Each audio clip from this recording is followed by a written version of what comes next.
Hello everyone. In the last presentation, we have started the topic file handling in C. In that session, we have defined that a file is the physical abstraction of a secondary storage. Or we can say a file is the sequence of bytes of secondary memory. Our third definition, we can define that it is the collection of related data. Now, you may have some confusion whether to give the first one or second one, third definition. You can give one definition that a file is the physical abstraction of a secondary storage where the related data can be stored. Or we can say a file is the sequence of bytes where the related data can be stored. That is the definition you can give. At the same time, we have discussed what is the need of using files, where the files are going to store. We have said that the files are stored permanently in the secondary memory. If you want to use the secondary memory efficiently, we can use the concept of file handling. Now, in today's session, we are going to discuss how many types of files are there. After that, what actually mean by file handling and what are the various operations that are to be performed on the file. Next, how to open a file, how to read the data from a file, how to write the data into a file. These are the things we are going to discuss one by one. Let us see. Coming to the types of files, these are divided into the first one we are going to talk about text files and second one is binary files. What I mean to say that the files are divided into two types. First one text files and second one is binary files. The text files are going to have the extension .txt and binary files are going to have the extension .bin. Bin in the sense binary file. If you take the text file, the data is stored in the form of ASCII characters. What is mean by ASCII? Already I said that ASCII stands for American Standard Code for Information Interchange. That means assume that this is the file, assume that the file name is ss.txt. See the last three letters of the dot mention the extension and this is the name. What the extension is going to describe? Extension describes the type of the data that is going to be stored in a file. So here we are going to store the text to like XYZ ABC. Text type of data is stored. Now X is represented by ASCII character, Y is also represented by ASCII character. Every character in the text file is represented by its ASCII value. That is about the text file. Now, how many characters you have to use for the extension? 3 characters. What about the name? The name you can take up to 8 characters, right? Now, coming to the binary file, the extension is bin, binary file. Now, I will clearly explain what actually mean by the text file and binary file. Just now I said that the text file is going to store the data in the form of ASCII characters or the ASCII values. Okay, like alphabets A, B, C, X, Y, Z are stored in the file, but internally they are going to have the ASCII values. That is about the text file. Now you can easily read the data from the text file. Reading is very easy. Anybody can read. And another important thing is it cannot store all types of data. It stores only text. Right? How to create a text file? You can create a text file by using text editor like Notepad. Anything you can, any text editor you can use, but generally we use the Notepad to create a text file. Can you store the image or audio video clip in a text file? No, it's not possible. Only text can be stored in the text file, and whoever wants to read the data can be easily read from the text file. And can you store the large amount of data in the text file? No, we can store only the less amount of data and the data can easily readable by anybody. So that is the drawback. That means there is no security for the text files and less volume of data we are going to store in the text file. That is the drawback of the text file. To overcome these drawbacks, we are going to use the concept of binary files. In the binary file, the data is stored in the form of zeros and ones. If the data is stored in the form of zeros and ones, nobody can read. Even though they read, it is not understandable. So that is the main purpose of using binary files. That means The security is more when compared to the text file.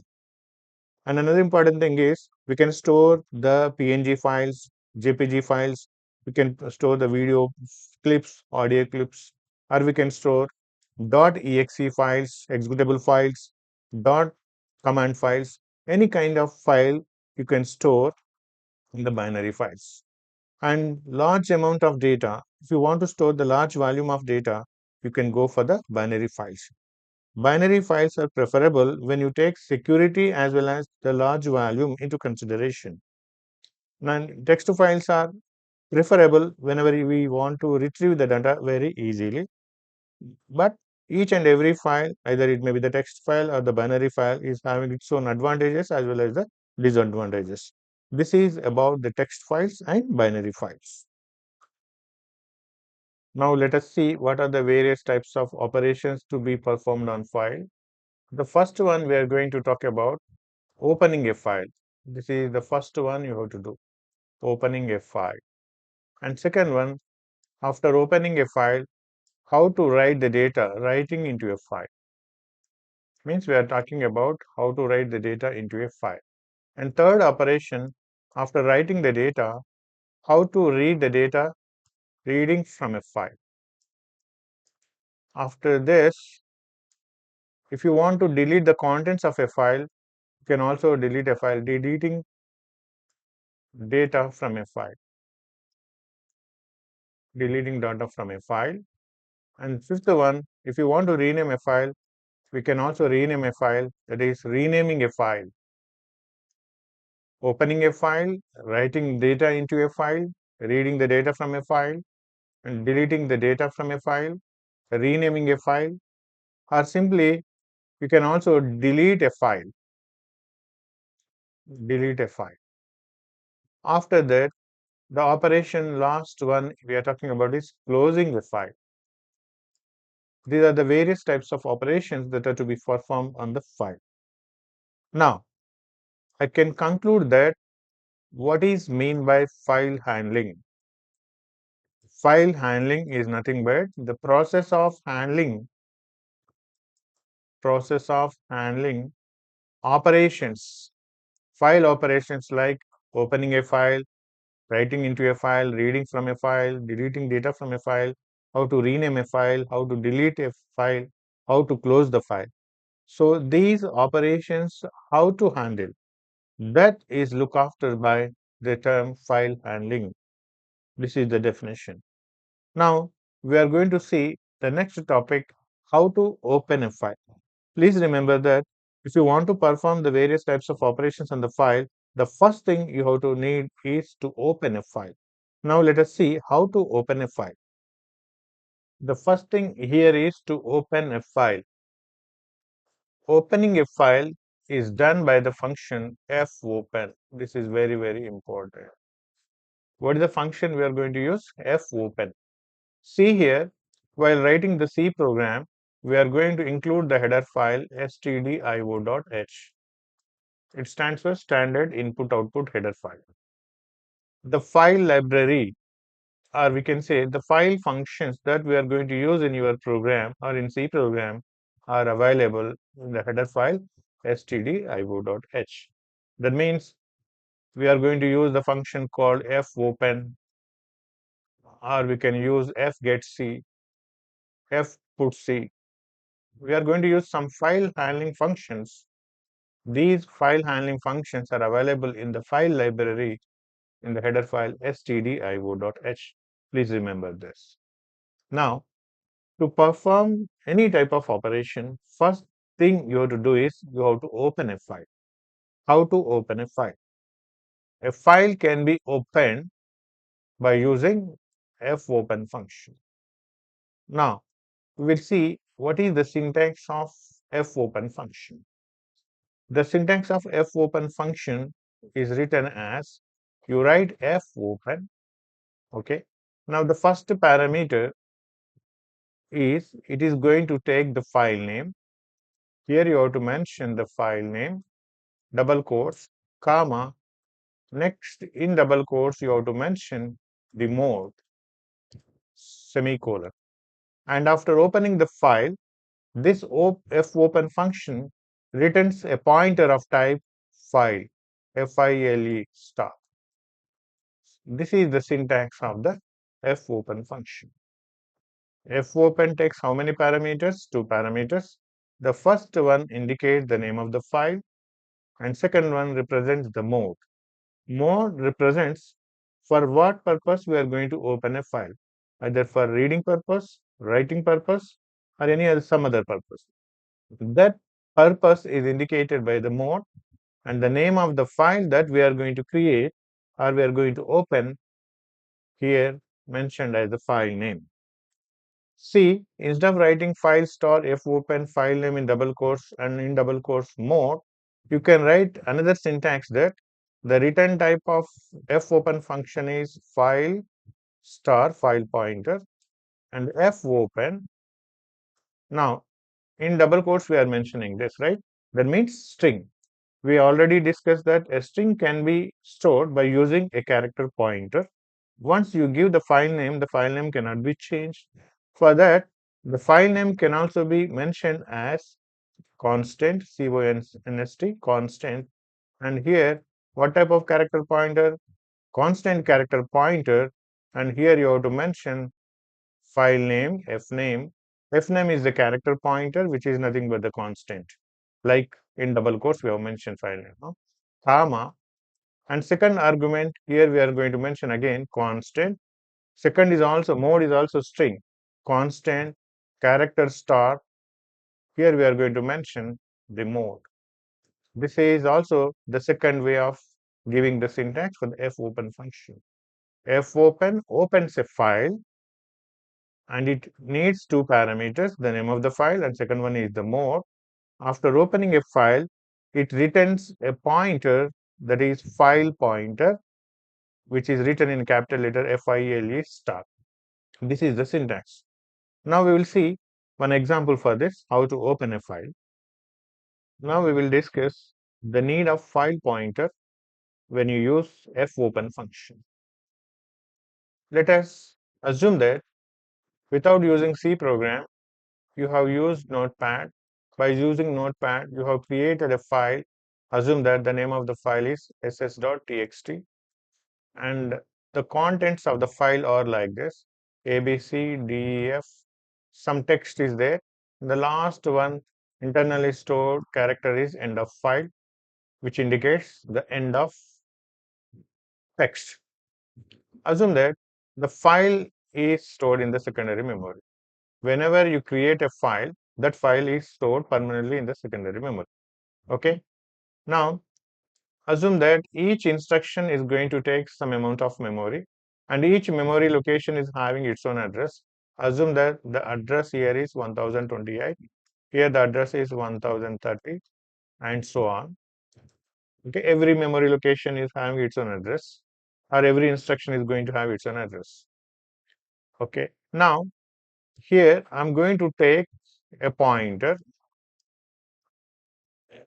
What is the name of the pointer? FP.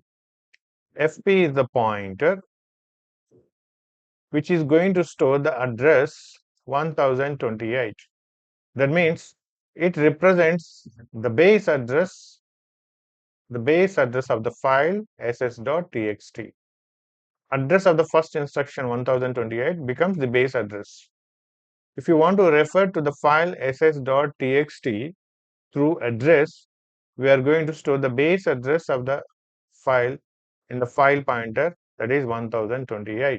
And if this file pointer is also having its own address, assume that 2028. Now, the reference of the reference of ss.txt, that means the address of ss.txt means base address 1028 is stored, you write like this, is stored in the file pointer fp. Okay. Now, from next onwards, if you want to do any file operation, no need of referring the file name ss.txt directly. You can use only the file pointer fp. fp is the reference for the file ss.txt. Whenever we want to perform any kind of operation you can perform easily by using the file pointer fp. Now, you can ask one doubt why we are using this file star. In the introduction class, I said that we are going to bring the file ss.txt that from the secondary memory into random access memory to perform some operation. Please remember that operations are done by the central processing unit. If the central processing unit wants to do any kind of operation, the file must be brought from the secondary memory into the primary memory, or we can say random access memory. So we can bring that by using the reference or file pointer now. So when we bring the file from secondary memory into the random access memory, we need to allocate the space in the random access memory to the file ss.txt, and this space is, we call it as buffer, right? In this buffer, this copy is stored temporarily, right? And here we are going to perform some operations to the file through the reference fp. Once we have done some changes, those changes are going to reflect back to the file ss.txt, which is stored in the secondary memory. Now, while bringing the text ss.txt file from the secondary memory into the random access memory, we are going to create a buffer, right?